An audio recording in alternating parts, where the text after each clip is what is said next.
በስመ አብ ወወልድ ወመንፈስ ቅዱስ አሐዱ አምላክ። የተከበሩ አባታችን መጋቤ ስብሐት ቀሲስ ስብሐት ገብሩ የዚህ ቤተክርስቲያን ዋና አስተዳዳሪ፣ ሊቃውንተ ቤተክርስቲያን፣ ወንድሞች ዲያቆናት፣ የእግዚአብሔር ቤተሰቦች እንደምን አደራችሁ? እንደምን አደራችሁ? አሜን። እግዚአብሔር ስም እየተመሰገነ ይሁን። በዓሉ ዛሬ ምንድን ነው? እስጢፋኖስና ማን? መስቀል ነው። አዎ፣ ለዚህ ላደረሰን አምላክ ስሙ የተመሰገነ ይሁን። እልልታ ለእግዚአብሔር፣ እልልታ፣ በደንብ እልልታ። አዎ፣ ለዚህ ላደረሰን አምላክ ስሙ የተመሰገነ ይሁን። አሁን ቀጥታ ከዚህ በኋላ ወደ አባታችን መጋቤ ስብሐት እንሄዳለን።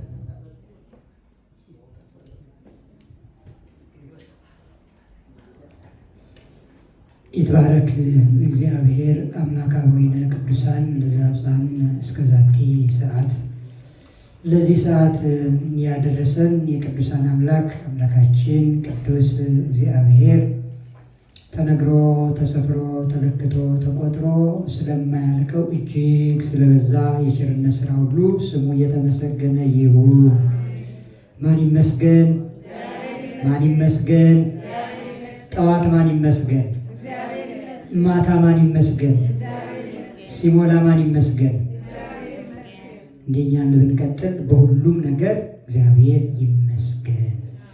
ብዙ ደክማችሁ በብዙ ድካም ውስጥ ግን እግዚአብሔርን ተስፋ አድርጋችሁ ወደዚህ ወደ ቅዱሱ ተራራ ገስግሳችሁ ስትመጡ እግዚአብሔር ስለረዳችሁ ነውና ያለ አንዳች እንቅፋት አይደለም፣ ያለ አንዳችም ችግር አይደለም። በችግር ተከበን ነው ያን ሁሉ አልፈን ወደዚህ የመጣን። አባቶች፣ ካህናት፣ ሊቃውንተ ቤተ እግዚአብሔር፣ እዚህ ያላችሁ ሊቃውንቱ፣ መላከ ሕይወት፣ ቀሲስ፣ ቀሳውስቱ፣ ቄሰ ገበዝ እንዲሁም ቀሲስ ዛሬ ከቅዱስ ራጉኤል አባታችን ቀሲስ ሳሙኤል፣ ቄሰ ገበስም ከደብረ ይድራስ፣ የሁል ጊዜ ደግሞ አባታችን መካሪያችን አስተማሪያችን መላከ ሕይወት ቀሲስ ያሬድ በላይነህ፣ ሌሊት ደግሞ ያደሩት ሊቁ መላከ ሰላም ጥዑመ ልሳን ትልቅ አባት፣ በጣም ሊቅ፣ እድሜያቸውም ትልቅ ነው። ሊቅ አባት ማህሌቱን ዛሬ ቅዳሴውን እንዲህ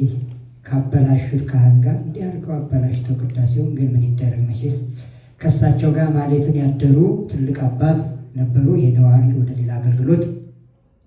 ቅዳሴው እንዴት ነው የዛሬ ቅዳሴ?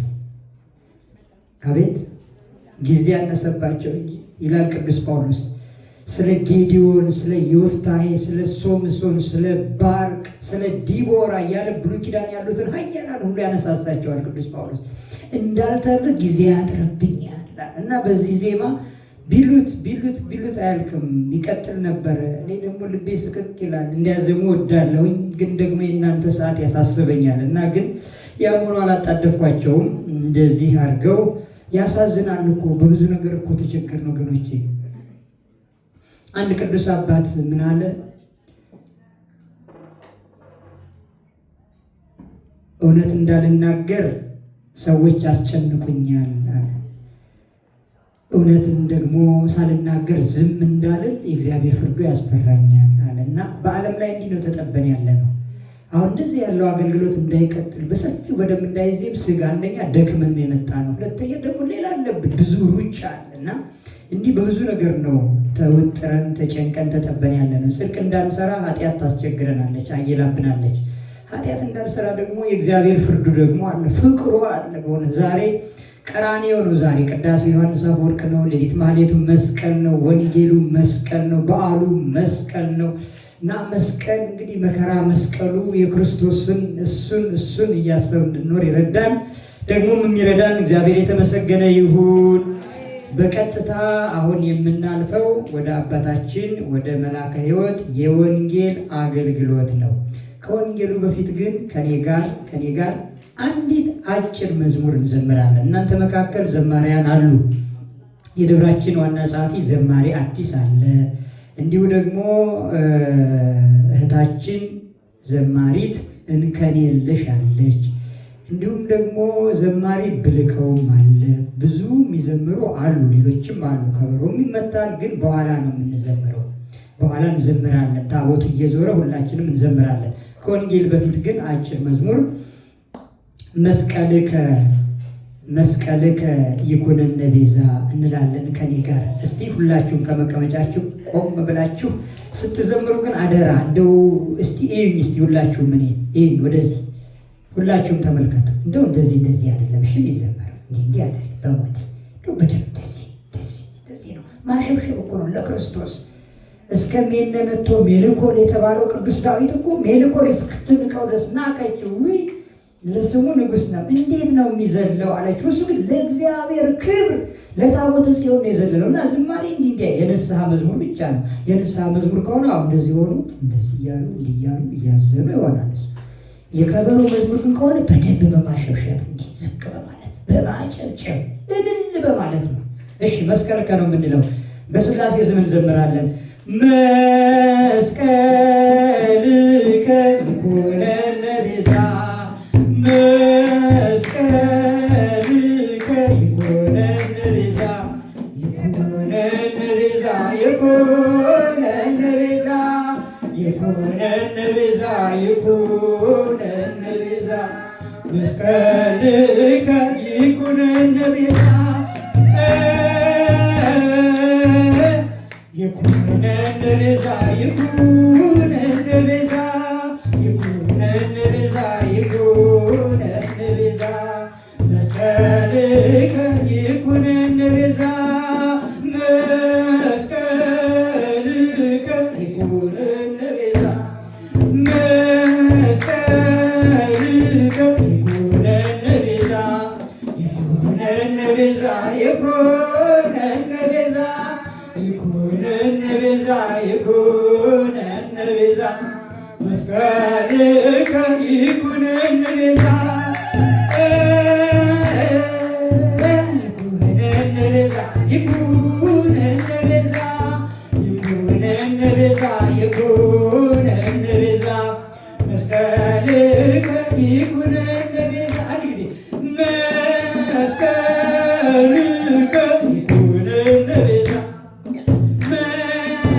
መስቀልከ ይኩነነ ቤዛ ይኩነነ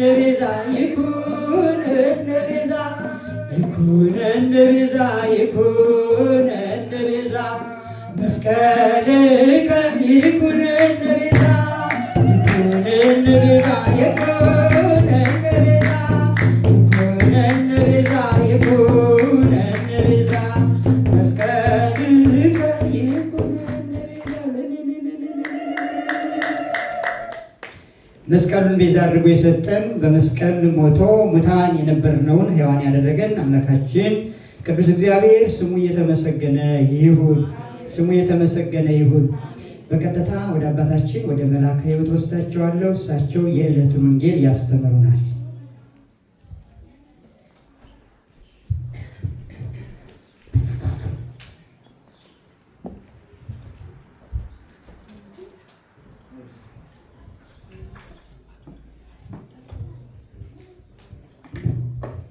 በስመ አብ ወወልድ ወመንፈስ ቅዱስ አሐዱ አምላክ አሜን። ክቡር አባታችን መጋቤ ስብሐት የዚሁ ቤተ ክርስቲያን አስተዳዳሪ፣ ክቡር ወንድማችን መምህራችን፣ በቅዳሴ በውበት ያገለገሉን መርጌታ በቃሉ፣ እንዲሁም ደግሞ ዲያቆናቱ፣ በቤተ መቅደሱ የሞላችሁት፣ በተለይም እግዚአብሔርን ተስፋ አድርጋችሁት የመጣችሁ የእግዚአብሔር ልጆች እንደምን አደራችሁ? እንደምን አደራችሁ? እንደምን ሰነበታችሁ? እግዚአብሔር ይመስገን ብለን እንድናመሰግነው የረዳን ያገዘን አባታችን እግዚአብሔር የተመሰገነ ይሁን። በመስቀሉ ጥልን ገደለ። ይህን የተናገረው የእግዚአብሔር ልጅ የኢየሱስ ክርስቶስ አገልጋዩ የሚሆን ሐዋርያውና ደቀ መዝሙሩ ከሚሆን ጳውሎስ የተላከ የተጻፈ መልእክት ለኤፌሶን ሰዎች፣ ለኤፌሶን ክርስቲያኖች የተጻፈ መልእክት ነው። በመስቀሉ ጥልን ገደለ። ይህን የተናገረው በኤፌሶን መልእክት ምዕራፍ 2 ከቁጥር 16 ላይ ነው።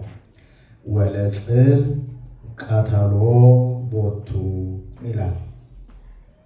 ይህን እንግዲህ ሊቃውንቱ ተርጉመው አስቀምጠውታል። በመስቀል ድል ነሳ ብለው ተርጉመውታል። እንግዲህ ገደለ ካልን ሟች አለ፣ ገዳይ አለ ማለት ነው። ጥል ካልን የተጣላ አለ፣ ደግሞ የሚታረቅ አለ ማለት ነው። ስለዚህ ነው በመስቀሉ ጥልን ገደለ አለና አባቶች ደግሞ ሲተረጉሙት ምን አደረጉት?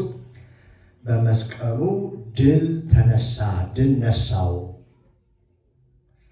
ማንን ነው ድል የነሳው? ጠላትን ነው ማለት ነው። ስለዚህ በመስቀል ጥል፣ የጥል ግድግዳ፣ ጨለማ የተገፈፈበት ነው ማለት ነው። በመስቀል በጨለማ የሚኖር ሕዝብ ብርሃንን አየ የተባለውም ለዚህ ነው። ጨለማ ውስጥ የነበረ ሕዝብ በመስቀል ላይ ኢየሱስ ክርስቶስ ሲውል በብርሃን ተሞላ ማለት ነው። በጨለማ ሲሄድ የነበረ ሕዝብ በብርሃን መሄድ ጀመረ ማለት ነው። ስለዚህ መስቀል ለእኛ ምናችን ነው? ብርሃናችንም ነው ማለት ነው። ምናችንም ነው? ብርሃናችን ነው፣ ብርሃናችን ነው ለእኛ ማለት ነው። እንግዲህ ለዚህ ነው አባቶች መስቀል ኃይላችን ነው። ኃይል ስናጣ፣ ጉልበት ስናጣ ኃይል ይሆነናል። ምን? መስቀል። ምን ስናደርግ? ስናማትብ። ጉልበት ስናጣ እናማትባለን። ስለዚህ መስቀል ኃይላችን ነው እንላለን አይደለም? አዎ። ጉልበት ስታጡ ማማተብ ነው። ችግሩ ምንድነው? በአግባቡ አታመልክቱ። ማማተብ እስቲ በአግባቡ ውስጥ ያማትቡ ውስጥ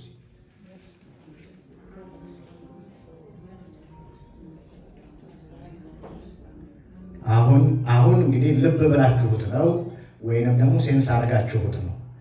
ግን በሆነ አጋጣሚ ቤታችሁም ስትመጡ ወይንም እዚህ ስትገቡ ቤታችሁም ስትገቡ የሆነ ነገር ቢገጥማችሁ በስነ ስርዓት አታማትቡ። እውነት አሰት። ለምንድን ነው ታዲያ ኃይል የምናጣው? በአግባቡ መስቀል ስለማንሰራ ማለት ነው። ይሄን ደግሞ እንዳንሰራ አስቀድሞ ምን ያደርጋል ማለት ነው? አጀሬው ይሰራል፣ አስቀድሞ ይሰራል። ይሄንን እንዳንሰራ በአግባቡ እንዳናማትብ፣ በምግብ ላይ እንኳን በአግባቡ እንዳናማትብ እነዚህ ነው አይደለም የምትሉት? ዋሸው ንገሩኝ እስቲ። አሁን ይህ ብራኬ ነው የሚባለው ነው ወይ? ካማተብን በስነ ስርዓት በስመ አብ ወወልድ መስቀል መስራት አለብን። አለበለዚያ ኃይል ልናገኝ አንችልም ማለት ነው። ያ ማለትም ማለት ነው መሳሪያ አለህ፣ ክላሽ ይዘሃል፣ ጥይቱ አለህ፣ ግን ምን ማለት ነው? መሳት ስተኩስ ምን ብለሃል ማለት ነው? አጠገብ ያለውን ጠላት ስተኸዋል ማለት ነው። አጠገብ ያለህን ጠላት እንዴት ትስታለህ? ልምምድ አለመኖር ነው አይደል? አንድ ወታደር ስልጠና አለመኖሩ አለመማሩ ለጠላት እንዲማረክ ይዳርገዋል ማለት ነው። ስለዚህ መስቀል ኃይላችን ነው ስንል አማትበን ኃይል አለው። እንግዲህ ይሄ እንጨት ነው አይደለም? እንስማማ። አይደለም እንደማትሉኝ እርግጠኛ ነኝ። እንጨት ነው አይደለም? በደንብ ስሙኝ። እንጨት ነው አይደለም? ነው። ግን እንጨት እንለዋለን። ለምን? እንግዲህ ልብ በሉ። አሁን ያ በር እንጨት ነው አይደለም? እንጨቱን ዝጋው ነው የምትሉት? በሩን ዝጋ ነው የምትሉት? ለምን? እንጨቱ ቅርጹን ቀይሮ ምን ሆኗል? በር ተብሏል። ሁለት ምሳሌ። አልጋችሁ ሞዝቦልድ አልጋ ሊሆን ይችላል። አልጋዬ ላይ ልተኛ ነው የምትሉት? እንጨቴ ላይ ሄጄ ልተኛ ነው የምትሉት? ለምን እንጨት አይደለም እንዴ? ለምን እንጨቴ ላይ አላላችሁ? እንጨቱ ቅርጹን ቀይሮ ወደ ምን ገብቷል? ወደ አልጋነት ተቀይሯል። ይሄ ነው። አንዳንዶቹ መስቀል ለምን ትሳለማላችሁ? አባታችሁ እኮ የሞተበት ነው። ሰው እንዴት አባቱ የሞተበትን ሽጉጥ ይሳለማል ይላል። እንዴ እኛ ሽጉጥ መች ተሳለም? ያንተ ወዳጅ የሞተበት ነው በሉት። የተሸነፈበት ነው ያንተ ወዳጅ። አንተ ማታምንበት ከሆነ ያንተ ወዳጅህ ዲያብሎስ ምን ያለበት ነው? የተሸነፈበት ኃይል ስለሚሆነ ኃይላችን ስለሚሆን ለኛ መስቀሉን ምን እንለዋለን? እንሳለመዋለን። ሌላው አሁንም ስለ መስቀል ትንሽ ልበላችሁ። አሁን ይሄ መስቀል ነፍሳችንን አድኖናል አላዳነንም? እንዳትሳሳቱ። ይሄ እንጨት ነው ብያችኋለሁ። ነፍሳችን ድኗል አልዳንም? በዚህ መስቀል እንዳትስቱ። አሁንም እንዳትሳሳቱ። ልደግመዋለሁ። በዚህ መስቀል ነፍሳችን ድኗል አልዳንም? ጥሩ። በዚህ መስቀል ሳይሆን ነፍሳችን የዳነችው መስቀሉ ላይ በተሰቀለው በኢየሱስ ክርስቶስ ነው። ይሄ ነው ስህተቱ። ስህተቱ ይሄ ነው። በመስቀሉ ዳንን ስንል መስቀሉ ይሄ አድኖኛል እያልኩ አይደለም። እየሰማችሁ ነው? በደንብ እያደመጣችሁ ነው? ይሄ መስቀሉ እንጨት፣ ይሄ እኮ እንጨት ነው አይደል? እንጨቱን መስቀል ብሎ ፓወር እንዲኖረው ኃይል እንዲኖረው ያደረገው ማን ነው? የናዝሬቱ ኢየሱስ ክርስቶስ ነው። ምስጋና ለስሙ ይሁን። ይሄ ይኸው በደንብ አድርጋችሁ ስሙ። አሁንም ምሳሌ ነው የምነግራችሁ። እኔ ሰው ነኝ፣ አፈር ነኝ፣ ኃጢአተኛ ነኝ አይደል? እኔን ኃይል እንዲኖረኝ ያደረገው፣ ጉልበት እንዲኖረኝ፣ ስልጣን እንዲኖረኝ ያደረገው የናዝሬቱ ኢየሱስ ክርስቶስ ነው። በምን? በደሙ። ይሄንንም ልብ በሉ፣ ተመሳሳይ ነው የምነግራችሁ።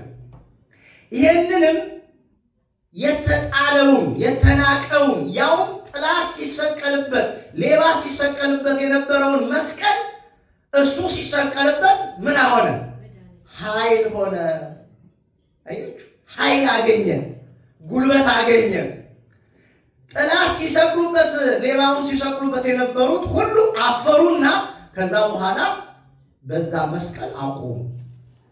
የኢየሱስ ክርስቶስ ዓላማው ሌባ ወንበዴም ሲሰቀልበት የነበረውን መስቀል አስጥሎ ነፃ ማውጣት ነበር። የመጣበት ዓላማው ይሄ ነበር እንጂ ይሄ መስቀሉ በደንብ አድርጋችሁ ደጋግሜ እነግራችኋለሁ። ይሄ መስቀል የነፍሴ መድኃኒት ነው እያልኩ አይደለም። መስቀሉ ላይ የዋለው ደሙን ያፈሰሰው ኢየሱስ ክርስቶስ የነፍሴ ምንድን ነው? መድኃኒት ነው። የነፍሴ ብርሃን ነው። መስቀል ኃይላችን ነው። መስቀል ጽናችን ነው። መስቀል መድኃኒታችን ነው። መስቀል የነፍሳችን መድኃኒት ነው። ቤዛ ነው ስንል ቤዛ የሆነው መስቀሉ ሳይሆን መስቀሉ ላይ የሆነው የተሰቀለው ኢየሱስ ክርስቶስ ነው ስንል ነው። ኦርቶዶክሳዊ ተዋሕዶ ቤተክርስቲያን የምታስተምረው ይሄንን። አንዳንዶቹ ሰርገው ይገቡና የተሳሳተ ትምህርት ያስተምሩና ህዝቡንም ያወናብዳሉ፣ ግራ ያጋባሉ ማለት ነው። ምን ለማለት ነው የሚባል ነገር በትክክለኛው ኦርቶዶክሳዊ ተዋሕዶ ቤተክርስቲያን የምታስተምረው ይሄንን ነው እንጂ ልክ እንደ መስቀል ይሄን ጣዖት እንደምናመልክ አድርጎ መቁጠር ስህተት ነው። እስቲ መስቀሉን እስቲ በደንብ አድርጋችሁ ሳሉት። እላው ላይ ያለው ማን ነው? ንገሩኝ። እግዚአብሔር ይፍታ ነው እንጂ የሚለው መስቀሉ ይፍታ እላለሁ? ንገሩኛ በማለት የሰራውን ኃጢአት እግዚአብሔር ይፍታ ነው የምለው እንጂ በመስቀሉ ስም ነው የምባረከው? የምባረከው በማስም ነው? ንገሩኝ እንጂ በመስቀሉ ስም ነው? በፍጹም በመስቀሉ ስም አይደለም የምባረከው። የምባረከው መስቀሉን ይዤ በእግዚአብሔር ስም ነው የምባረከው። ፊትህን ያብራልህ እያሉ። ስለዚህ መስቀል ኃይላችን ነው ስንል ኃይላችን ኢየሱስ ክርስቶስ መሆኑን ማረጋገጫችን ይሄ ስለሆነ እንዴት ያላችሁ እንደሆነ ቅድም ሲሰበክ ሰምታችኋል አይደለ? ወወሀብኮሙ ትምህርተ ለእለ ይፈርሁከ ለሚወዱ ለሚያከብሩ ምልክትን ሰጣቸው፣ ኃይልን ሰጣቸው።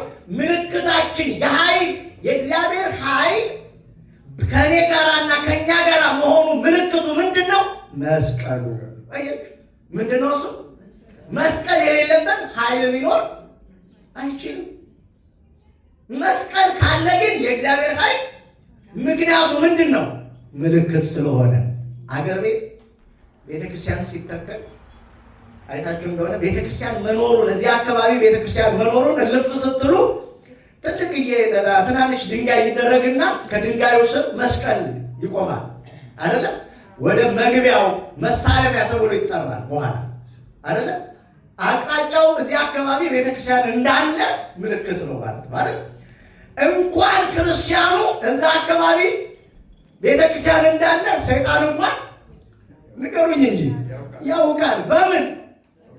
መስቀል ስላለ ምልክት ነው። ወወሀብኮሙ ትምህርተ ለእለ ይፈርሁከ ለሚፈሩ ለሚያከብሩ ምልክትን ሰጣቸው።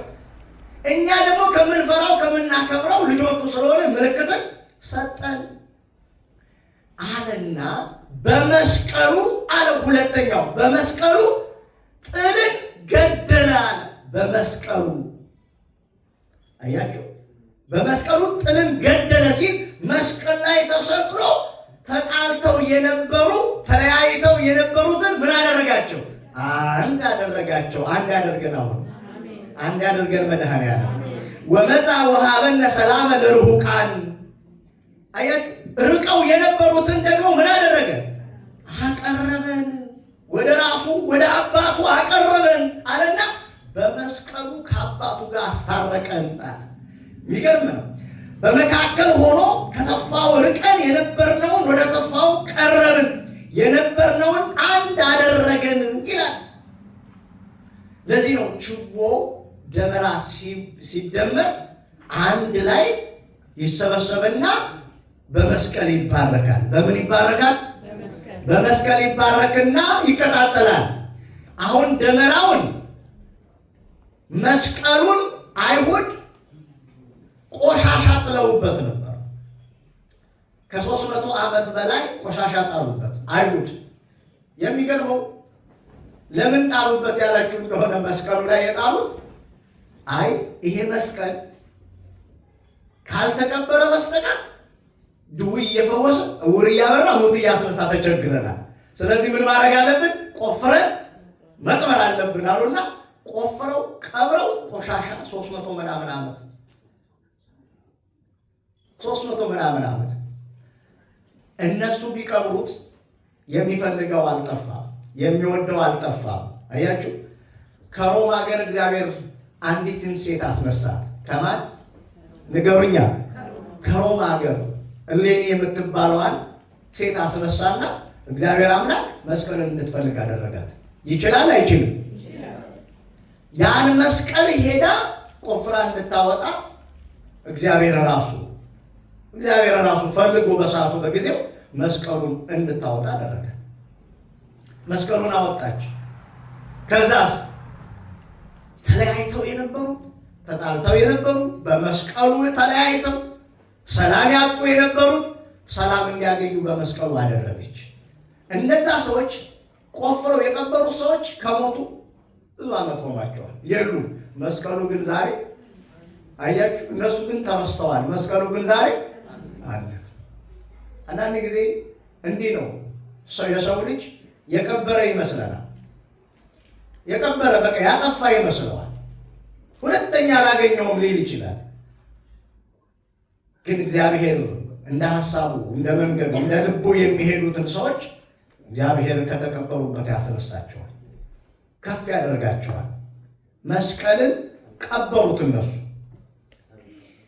ደመራ አስደምራ ያ መስቀል እንዲገኝ ካደረገች የደመራው ምሳሌ የኔና የእናንተ ምሳሌ ነው። ደመራው ተሰብስቦ ተቃጥሎ ጭሱ ወደ ላይ ወጥቶ እንደሚሄድ አንድ ሆናችሁ ጭሱ ወደ ላይ እንደወጣ ተቃጥሎ ብርሃን እንደሆነ ችቦ ወይንም ደግሞ ደመራው እናንተም አንድ ላይ ሆናችሁ ለዓለም ምን በሉ? ብርሃን ሁኑ። እናንተ የዓለም ብርሃን ስለሆናችሁ ነው። አንድ ላይ ሆናችሁ ዋጋ ከፍላችሁ ለዓለም ብርሃን ሁኑ። ሐዋርያትን እንዳላቸው እንዳሉት እንዳላቸው ፈጸሙት። የተቀበረውን መስቀል እንዲወጣ ከፈለጋችሁ አንድ ሁኑ። አንድ መሆን፣ በሐሳብ አንድ መሆን። አሁን ያለነው ትንሾች ነን አይደል? ግን እዚህ ጋር በሐሳብ አንድ ነን። እንስማማ፣ አንድ ነን። በብሔርስ ንገሩኝ እንጂ አትፍሩ፣ አይዟችሁ። በብሔርስ በቋንቋስ እንለያያለን አይደል? ግን ብሔር የማይለየው ልብ በሉ። አሁን ይሄ መስቀል ብሔር አለው? ንገሩኛ በማርያም። ይሄ ሀገር አለው? ለሁላችሁ ማለት የምትሳለቁት እና አንድ ማድረግ የሚችለው የትኛው ነው? መስቀል ነው። ብሔር አማራውንም ኦሮሞንም ትግሬውንም እግዚአብሔር ይፍታመንበት መስቀሉ ነው። እኔ ግን በብሔር እኔ ያስኩት መስቀሉን ያስኩት ሰውዬ በብሔር የተከፈልኩና ዘረኛ ጎጠኛ ከሆንኩኝ መስቀሉን መያዜ ትርጉም የለውም ማለት ነው። የምትሳለሙትም እንደዛ ከሆናችሁ መሳለማችሁ ትርጉም የለውም ማለት ነው። እንደ ደመራው አንድ ሆኖ ይልቅስ ምን ማለት ነው? ወይም መባረክ ወይም መባረክ ያስፈልጋል። ዛሬ መስቀሉን እንደቀበሩት የሀገራችንን ሰላም ቀብረዋታል። የኢትዮጵያ ሰላም ተቀብራለች። እንደምታውቁት የቤተ ክርስቲያን ሰላም ተቀብሯል። ቆፍሮ የሚያወጣው አንድ ሆኖ ነዶ ብርሃን ሆኖ ጨሶ እንደ ሰማዕታት ዋጋ ከፍሎ የኢትዮጵያን ሰላም ቆፍሮ የሚያወጣት አማኝ ትፈልጋለች ኢትዮጵያ። የአንድነታችን መቀበር፣ የሰላማችን መቀበር፣ የፍቅራችን መቀበር የት አለ? አሁን እስቲ አሁን ድሮ የዛሬ 10 ዓመት የነበራችሁ በእውነት እዚህ ሀገር የነበራችሁ ሰዎች እንደ ድሮ ትዋደዳላችሁ? እንደ ድሮ አሁን ጎጥ አትተያዩ? ቤተክርስቲያን እንኳን ለመሄድ ምዕመኑ እኮ ጎጠኛ ሆኗል። ዋሻው ጎጠኛ፣ ዘረኛ አይደለም ጎጠኛ ነው። ዘረኛ እንኳን እሺ ተውት፣ እንደው ያን አካባቢ ወይንም ያን ሀገር ነው። ጎጠኛ ማለት እኮ ወንዝ የሚቆጥር ማለት ነው። ወንዝ ቆጥሮ የሚሄድ ምዕመን ይሄ ክርስቲያን ነው። ይሄ እኮ ነው የተቀበረብን። ይሄ ሰላም ነው የተወሰደብን። ይሄ ፍቅር ነው የተወሰደብን። ስለዚህ ማስመለስ አለብን። በመስቀሉ መመለስ አለበት። ሁልጊዜ ዓመት ሲመጣ እንኳን አደረሳችሁ። ለምንድን ነው እንኳን አደረሰ? ለማን ነው እንኳን አደረሰሽ የምትባለው? ለመስቀሉ ነው። ለብርሃነ መስቀሉ ምን ብርሃን ነው እሱ። መስቀሉ ብርሃን ነው። ለእኔም ለአንቺም ብርሃን ነው። ለዓለም ሁሉ ብርሃን ነው። ግን አንቺ ጨለማ ሆነሽ እንኳን አደረሰሽ ብትባይ፣ እንኳን አደረሰ ብትባል አንተ ጨለማ ዘረኛ ሆነ ማሾፍ ነው የሚባለው። ስለዚህ በመስቀሉ ጥልን ገደለ ከተባለ መለያየትንም ይግደልልን፣ መፋቀርን ያምጣልን፣ ሰላምን ያምጣልን። በተለይ ለሀገራችን የተለያዩትን እንደው የመስቀሉ ደመራ ጨሶ እኔን እንደጠቆማት ለእግዚአብሔር ይጠቁምልን። በተለይ ደም በሚፈስበት ሀገር ከጢስ እንዴት እናንሳለን ወገኖች? ከጢሱ እንዴት እናንሳለን? ጢሱ እንኳን ወደ ላይ ሄዶ መስቀሉ ያለበትን ጠቆመ አይደል?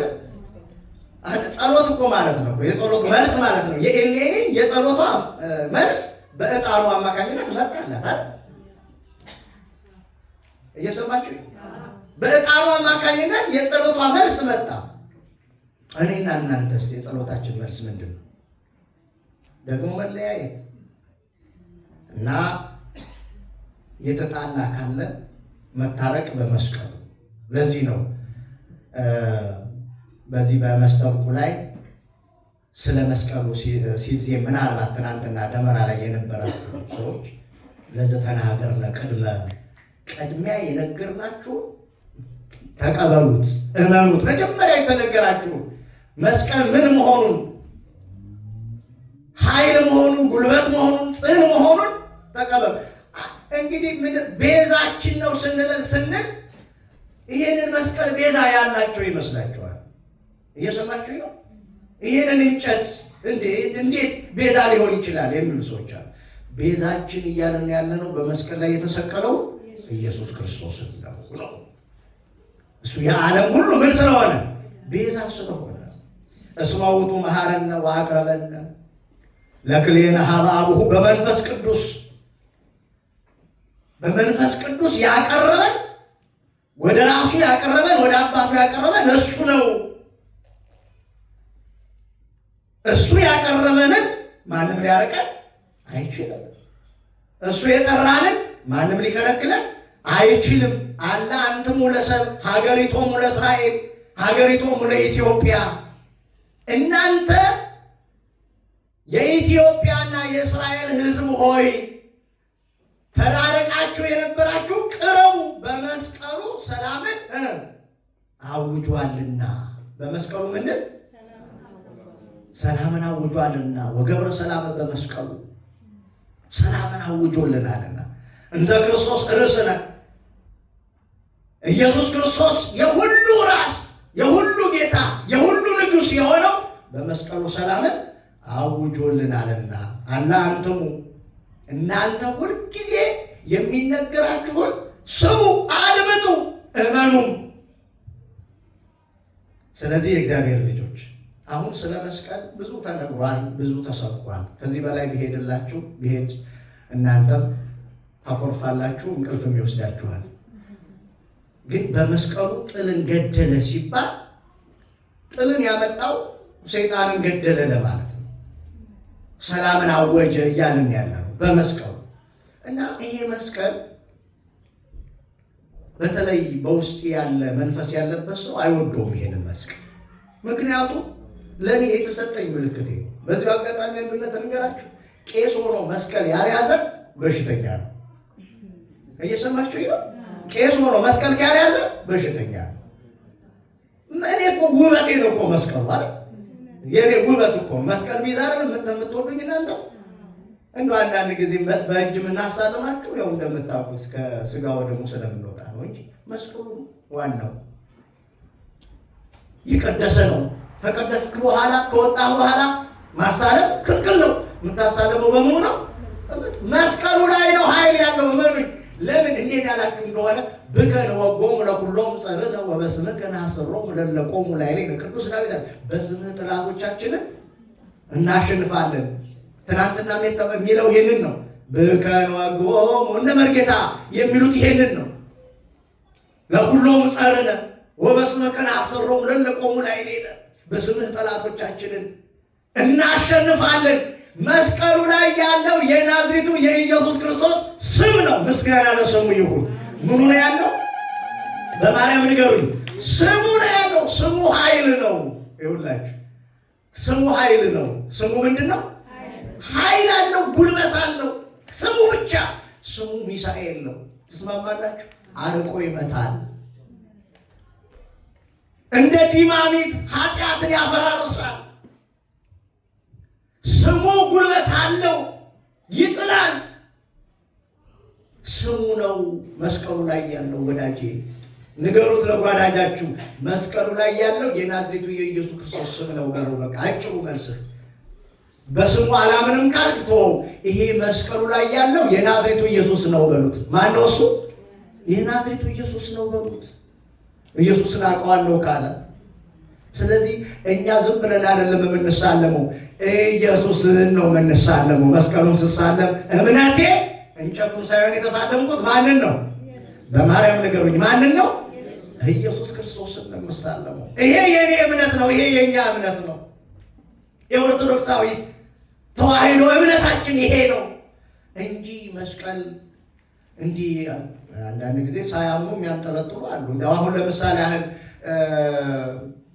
አንድ ጨፋሪዎች አሉ፣ ስማቸውን ባላቅም፣ እዚህ የሚጨፍሩ መስቀል እዚህ ላይ አንጠልጥለው ጌጥ ነው እሱ አይደል? ጌጥ ነው ያደረገለን እንጂ ኃይል የለውም እሱ።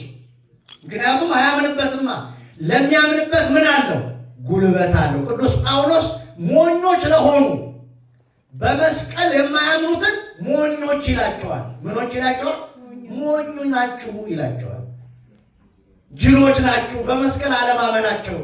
ስለዚህ በመስቀል አምነን በየዓመቱ ብቻ ሳይሆን በየሰዓቱ በመስቀሉ አምነን እንሳለማለን። አጋጣሚውን ብቻ በማግኘት አይደለም። እቤታችን መስቀሉን እናንጠለጥላለን፣ መኪናችን ላይ እናረጋለን፣ በየልብሳችን ላይ ምን እናረጋለን?